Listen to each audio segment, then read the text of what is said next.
It was the 2nd of January, 2:04 a.m. I woke up to a knocking on the door, one knock every 3 seconds.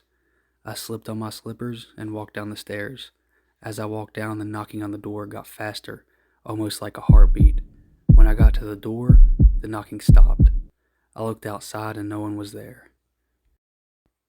I went back up to my room and went back to bed, thinking it was just some kids playing a prank. At 4:21 a.m., I woke up to the front door slamming shut. I jumped, terrified. I looked over at my frosted window to find "Smile" written all over it in frost. I grabbed my phone next to me, ready to call 911, only to find a message written on it saying, "I told you to smile."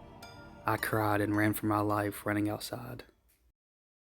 As soon as I got outside, I knocked at my neighbor's house across the road. They answered and held me while I sobbed. They phoned the police. At exactly 5:42, the police came to my neighbor's house after an extensive search of my house. They told me there had been no evidence at all of anyone in the house other than me. The messages on the window were gone, same with my phone. They told me to get some sleep and advised me to see a doctor about stress and anxiety problems. Screw that. I know that happened to me was real. The following evening, after spending the day at the neighbor's, I went home. I went up to my bedroom and set up a camera. It was aimed at my bedroom door and my bed. I set it to record and went to sleep. Thankfully, I slept through the night. However, as I watched the footage, I couldn't believe what I saw. At 3 in the morning, something crawled out from under my bed. It was a completely naked anorexic man. He stood up and looked at me on the bed. He did so for another hour, not moving at all. Then he moved. He walked over to the camera until his face took up the whole shot. He was extremely pale and bad, bulging veins all over his head.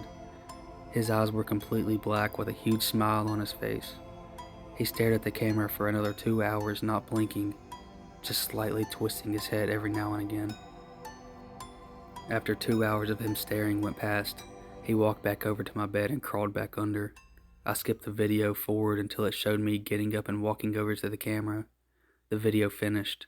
I was frozen with fear. The video showed him going back under, but not leaving.